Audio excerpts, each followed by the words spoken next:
à tous. Ça fait 3 semaines pile aujourd'hui que l'Europe s'est réveillée avec la guerre à ses portes. 3 semaines, c'est peu parce que les guerres sont toujours beaucoup plus longues, plus dures, plus lentes, plus cruelles, plus coûteuses qu'on ne l'imagine. Les guerres ne ressemblent pas aux films de guerre et il faut qu'elles soient finies depuis longtemps pour qu'on en comprenne toute la logique et tous les ressorts. Mais d'ores et déjà, on sait que cette guerre en Ukraine fait entrer le monde dans une nouvelle époque, qu'il y aura avant et après.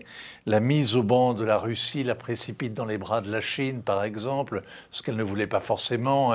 Et en même temps, c'en est fini de la stabilité qui a justement permis à la Chine son essor de ces dernières années. L'Europe, qui a été impuissante à imposer le respect des accords de Minsk, eh bien, se décide et s'imagine, rêve d'être une puissance et d'avoir une défense.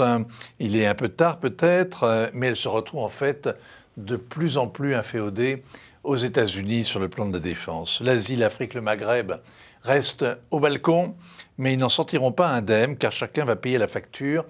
La Russie et l'Ukraine assuraient à peu près le tiers des exportations d'engrais, 80% du blé, dans des pays aussi divers que l'Afrique du Sud, l'Égypte, le Soudan, la Turquie, le Congo. Les Nations Unies voient déjà poindre à l'horizon de multiples famines. On va en parler dans les années qui viennent. Dans ce chaos, il n'y a qu'un pays qui sort en quelque sorte renforcé, un pays que tout le monde regarde, c'est celui qui est dévasté par la guerre, c'est l'Ukraine. Le sentiment national s'est renforcé avec la défaite, et ça c'est une constante de l'histoire. On a vu ça en France après la guerre de Sedan, la guerre de 1870.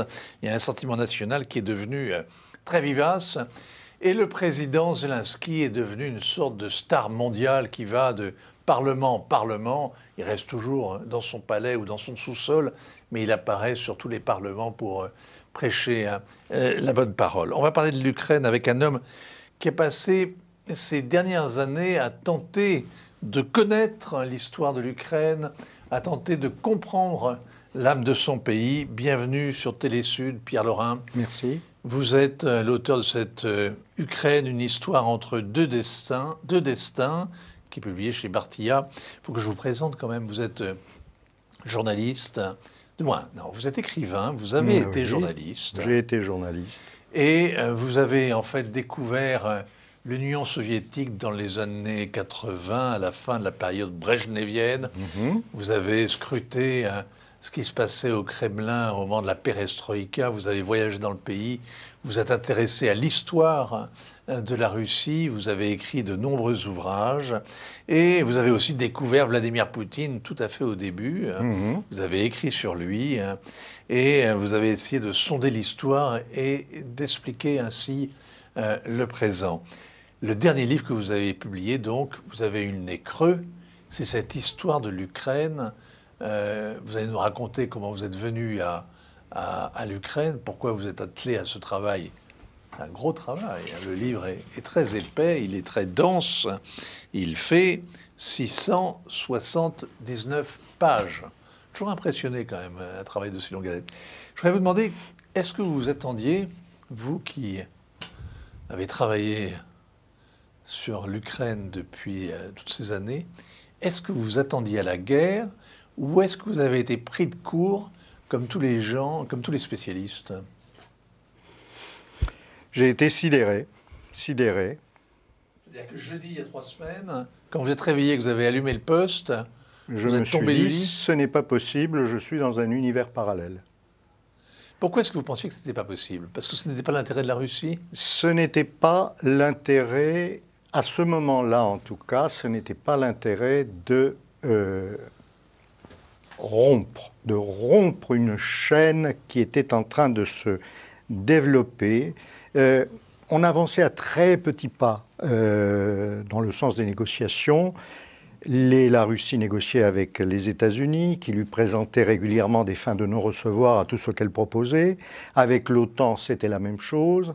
Mais avec les partenaires européens, il y avait des ouvertures, il y avait des possibilités. On commençait à penser que de la même manière qu'on était parvenu à un arrangement avec l'Union soviétique dans les années 70, avec le processus d'Helsinki qui s'est transformée en cette formidable machine qui existe aujourd'hui, qui est l'Organisation de la sécurité de la coopération en Europe, l'OSCE. Il ne reste plus rien. Il ne reste plus rien. Mais aujourd'hui, la Russie a été chassée du Conseil de l'Europe, qui est l'une des émanations de ces accords d'Helsinki. La Russie elle a claqué la porte juste avant d'en être chassée. Oui. Mais à l'époque, ça avait permis toute la détente. Après, donc vous y attendiez pas, 3 semaines après, vous avez compris pourquoi la guerre avait éclaté maintenant. Je crois que je commence à avoir des idées. Je pense que Vladimir Poutine a décidé que trop c'était trop et qu'il fallait trancher dans le vif parce que sinon la Russie ne se ferait jamais entendre. Je ne cautionne pas cette décision. Je ne demande pas de le bénir. Je vous demande juste de me dire pourquoi maintenant, alors que ce n'est pas la bonne saison, parce qu'avec le dégel, les blindés s'embourbent, c'était pas forcément... pourquoi maintenant? Pourquoi maintenant? C'est de l'impatience? Parce que je pense qu'il est pris par le temps pour des raisons qu'on ne parvient pas à comprendre très bien et qui... une chose m'a frappé, c'est que quand on le regarde faire ses discours, il me fait penser à un président français qui était Georges Pompidou et qui était très malade. Il était sous cortisone et il apparaissait avec les traits gonflés, bouffis, déformés. Et c'est à peu près ce que je ressens en regardant Poutine aujourd'hui. D'autant plus qu'il y a seulement 5 ans, ce n'était pas le même homme. Il parlait différemment, il avait des attitudes différentes, il était beaucoup moins passéiste, à essayer d'expliquer l'histoire.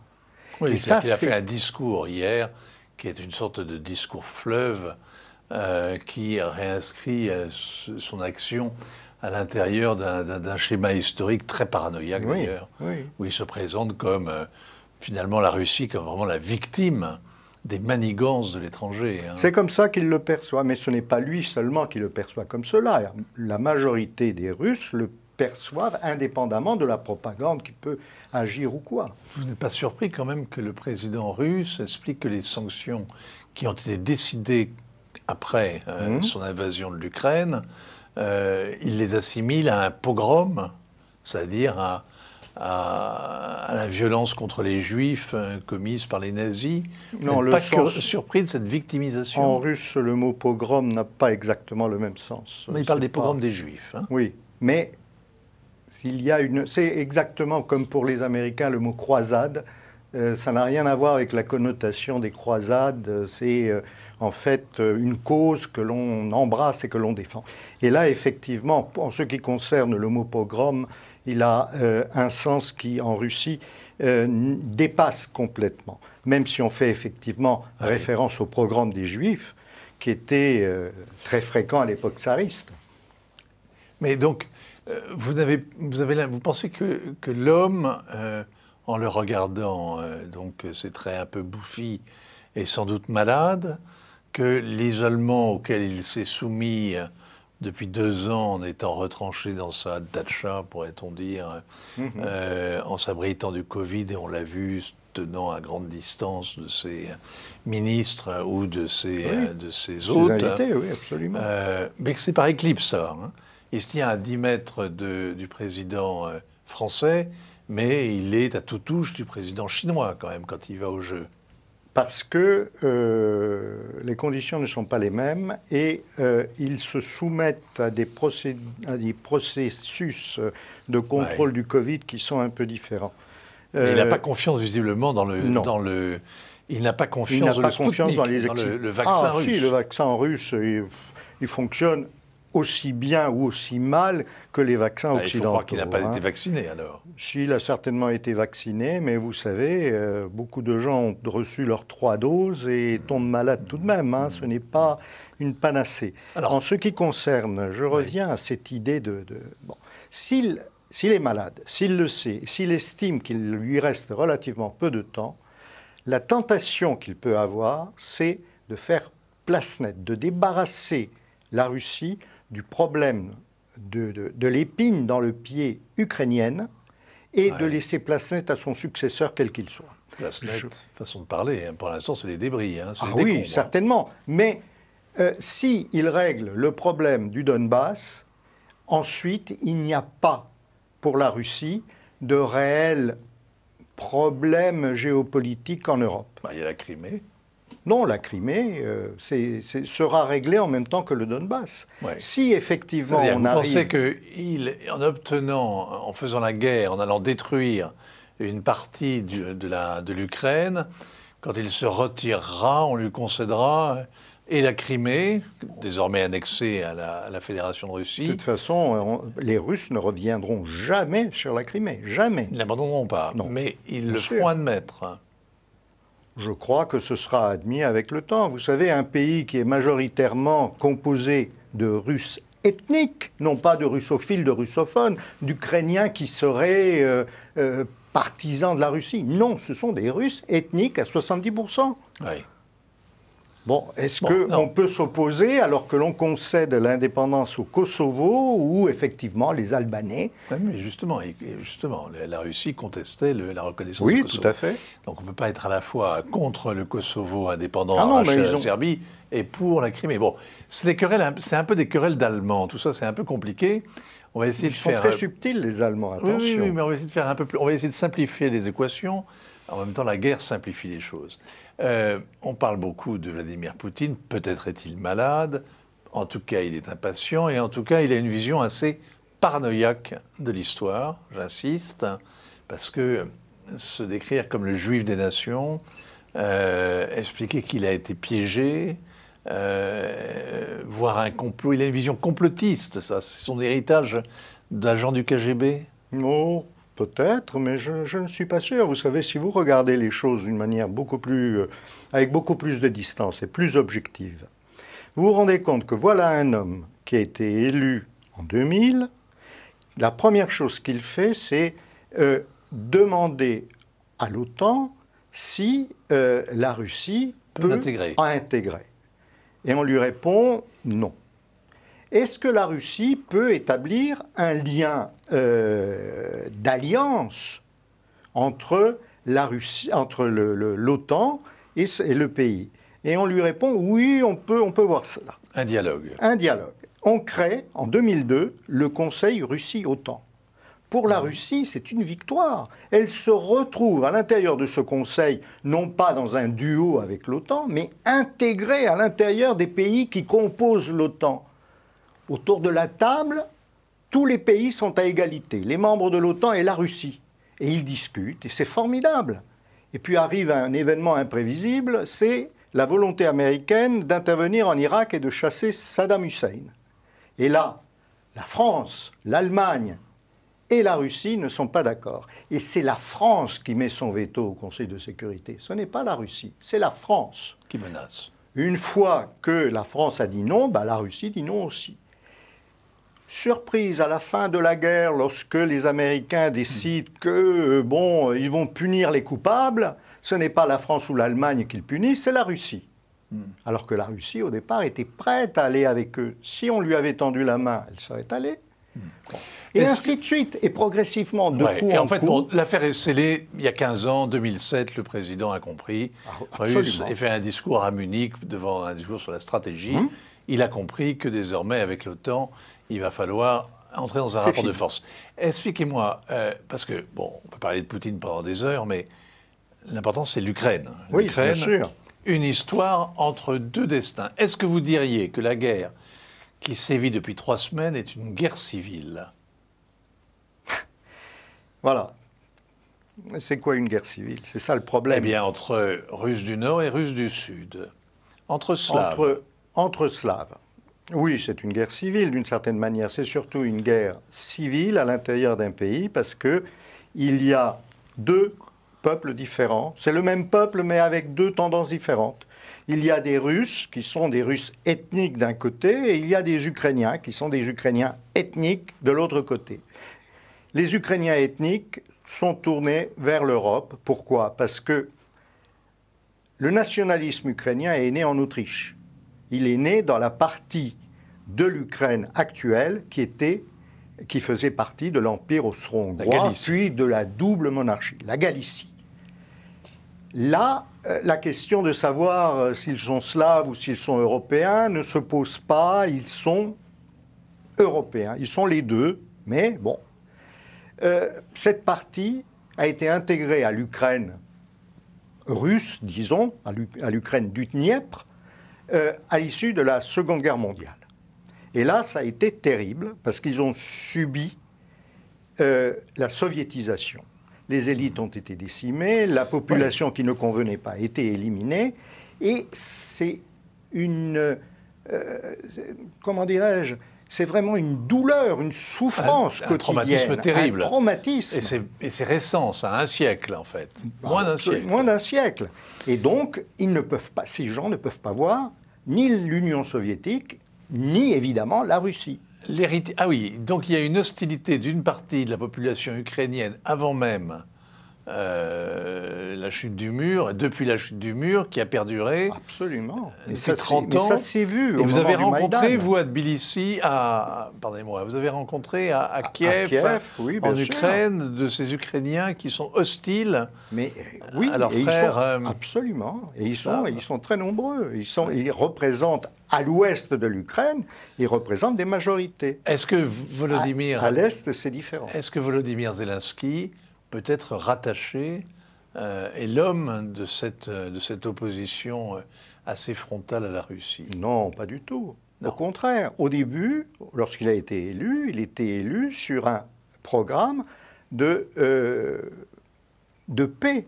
Ramener la paix dans le Donbass. Parce il promet de dialoguer avec Poutine. Le dialogue, une sorte de parvenir à une entente sur le fait que... Pourquoi ça ne marche pas? Pourquoi ça ne marche pas? Alors, son programme, c'était la paix par l'application des accords de Minsk. Les accords de Minsk prévoient que la constitution ukrainienne doit être réformée pour admettre l'autonomie des régions du Donbass, mais également d'autres régions à l'ouest du pays qui sont de langue hongroise. Et alors, il n'a pas de majorité pour le faire? Mais bien sûr qu'il a une majorité. Il a 73% de la population au second tour qui était sur ce programme, sur cette ligne. Mais la réforme de la Constitution, pourquoi il ne la fait pas?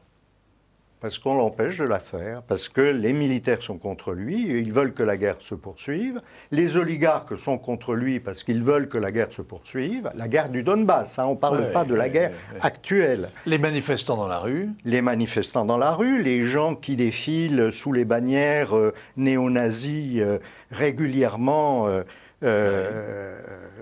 pour les anniversaires. Combien de personnes? Ça représente quoi? Mais ce n'est pas la question de combien. Ça représente un certain... Bon, très peu électoralement. Un petit courant ultranationaliste. Mais en revanche, dans l'armée ukrainienne, les régiments qui sont imprégnés par cette idée néo-nazie, etc., ils font partie de l'armée et ils contaminent de proche en proche les combattants ukrainiens, les militaires ukrainiens, de la même manière qu'il y a toujours dans toutes les armées du monde des nostalgiques. Pierre Laurin, une armée, ça se purge. Mais on ne peut pas la purger. Un état-major est fait pour ça, non? Lorsque l'état-major contrôle le président, c'est impossible de purger une armée. Pour vous, Zelensky était la marionnette de l'état-major? Je pense que Zelensky n'est pas une marionnette, mais il est pieds et poings liés par ses militaires, par ses oligarques et par les Américains, par les États-Unis. À la chaleur des combats, vu la catastrophe ambiante et vu la dimension incroyable qu'a pris ce président, c'est un héros. Bien sûr que c'est un héros, mais il l'était dès le départ. Il est prêt à sacrifier sa vie.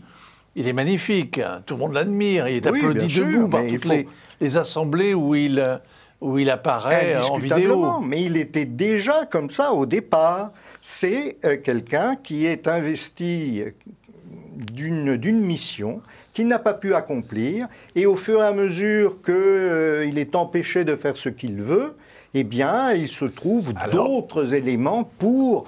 Est-ce qu'aujourd'hui, vous pensez qu'il est incapable de fléchir, justement, cet état profond, ces militaires, ces oligarques? Je crois que ça se voit.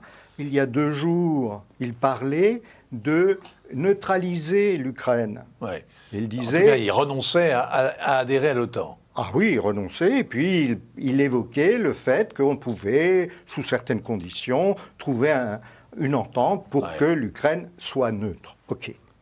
2 jours plus tard, il dit non, non, j'ai jamais dit ça. Parce que, visiblement... Vous pensez que sa vie est en danger? Oui. Vous pensez qu'il ne survivra pas, ces événements? Oh, je pense qu'il survivra, oui. Je pense qu'il survivra. Ah bon? Vous savez, une anecdote, c'est très simple.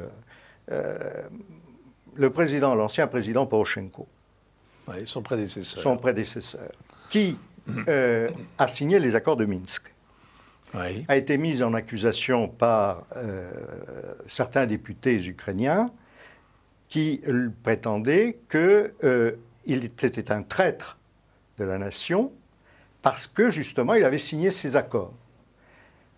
Et donc, on risquait de lui faire un procès.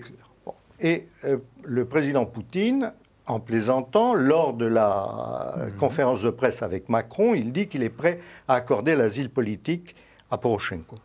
Comme il l'a accordé à Yanukovych, son prédécesseur. Oui. Et de la même manière, il accordera un blanc-seing à Zelensky parce qu'il n'a pas du tout l'intention d'en faire un martyr. Mais qui peut imaginer que Volodymyr Zelensky aille chercher refuge? Mais non, il ne cherchera pas refuge en Russie. Bien sûr. Mais simplement, les Russes feront en sorte qu'il ne soit pas tué.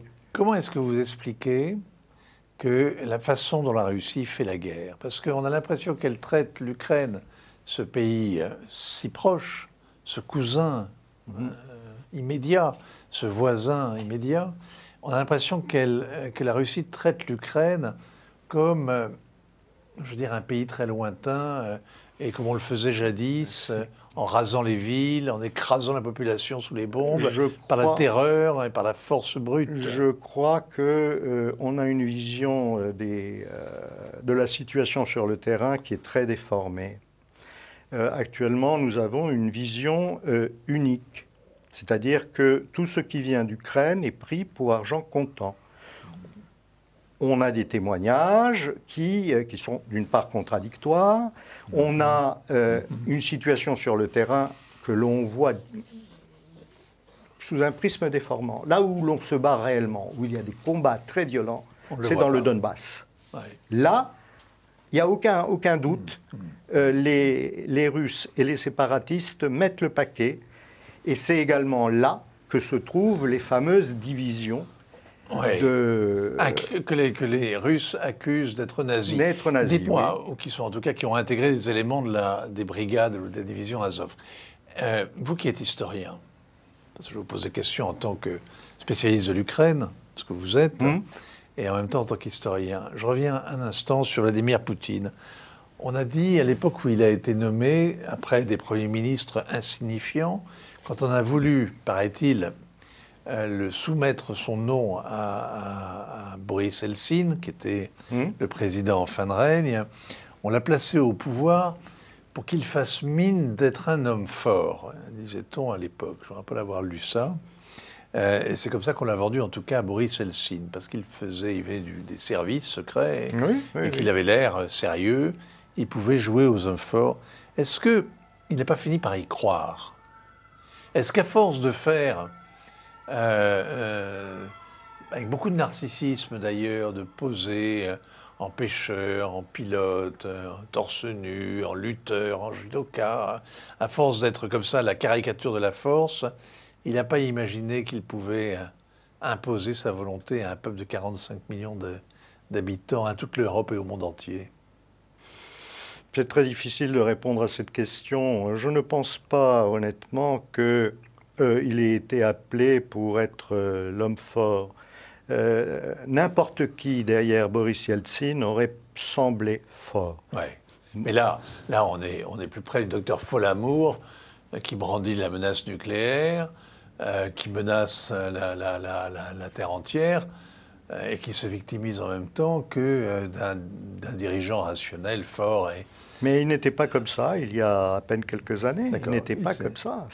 Là, la question qui se pose est: que s'est-il passé au cours des dernières années? Qu'est-ce qui va se passer en Ukraine, pour vous?